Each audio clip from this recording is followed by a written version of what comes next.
कि इतना पढ़ लिख करके, इतना डिग्री लेकर के मैं लौटा तो मेरे साथ इतना अपमान हो रहा है, मेरे लोगों के साथ कितना अपमान कर रहे होंगे जिनको पढ़ने का मौका नहीं मिला। वहां बाबा साहब के पास एक मौका था, इतनी डिग्री थी कि विदेश चले जाते और अच्छी नौकरी करते कि ये देश रहने लायक नहीं है, ये घोर जातिवादी लोगों का देश है, ये हुनर और मेरिट को नहीं पसंद करता।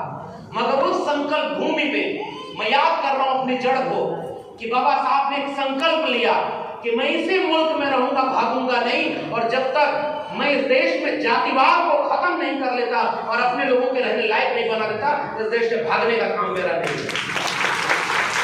और इसलिए मैं याद करके आपसे रुखसत कर रहा हूं, संकल्प लेकर के हमारे पुरखे ने सब कुछ तिरस्कार मिला, इतना हुनर कलम और किताब से विकसित किया कि जब भारत का संविधान लिखा जाना था तो मजबूरी में बाबा साहब को उसके सब प्रारूप समिति का अध्यक्ष बनाया गया, क्योंकि उनसे ज्यादा हुनरमंद उस वक्त इस देश में कोई दूसरा था ही नहीं, कोई आसान नहीं था बाबा साहब को।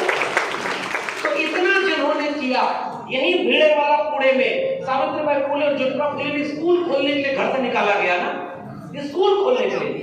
और क्यों निकाला गया? उनके पिता को लोगों ने भरमा दिया। बस एक मिनट और लूंगा कि पिता के सामने जब कह दिया कि तुम धर्म के विरोध में काम कर रहे हो, कि शूद्रों और महिलाओं को, बच्चियों को पढ़ने का मौका दे रहे हो और तुम्हें अपना स्कूल या घर में से एक चुनना होगा। मेरे पुरखे ने कहा कि ऐसा धर्म किस बात का जिसमें हमारे लोगों को शिक्षा न मिले, और शिक्षा देने के लिए अगर मुझे घर छोड़ना पड़ा तो वो घर छोड़ देते हैं और अलग से 1848 में पहला स्कूल खोलते हैं जिसमें महिलाओं और शूद्रों के बच्चों को शिक्षा देने का काम किया।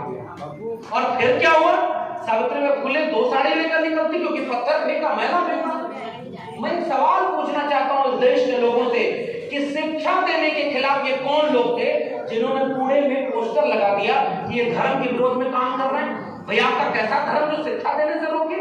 तब बाबा साहब अम्बेडकर पैदा हुए, उन्होंने कहा कि हर बेटा बेटी को शिक्षा जरूर दिलाना। शिक्षा वह शेरनी का दूध है जो पिएगा वो दहाड़ेगा, और बिना शिक्षा के आप अपनी गुलामी की बेड़ी को नहीं तोड़ पाएंगे।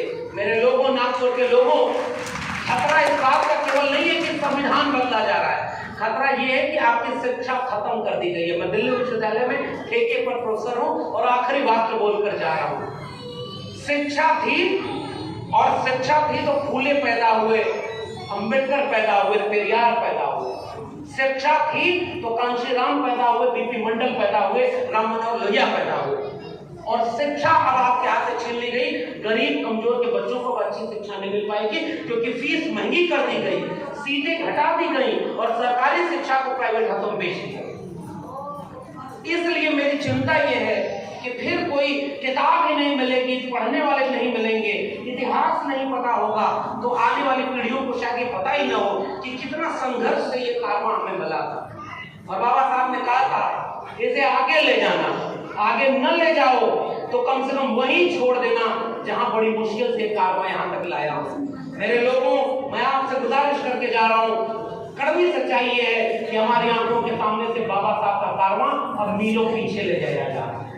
बचा सकते हैं तो बचा लीजिए, और नहीं बचाएंगे तो आने वाली पीढ़ियों के दोषी हम होंगे।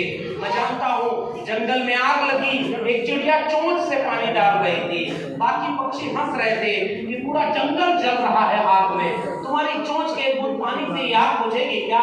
उस चिड़िया के जवाब में मेरा जवाब है, उस चिड़िया ने कहा कि मैं जानती हूँ कि मेरी चोंच के बूंद पानी से जंगल की आग नहीं बुझेगी, मगर जब इस आग का इतिहास लिखा जाएगा तो मेरा नाम आग लगाने वालों में नहीं, आग बुझाने वालों में लिखा जाएगा। जय भीम, जय मंडल, जय संविधान, इंकलाब जिंदाबाद।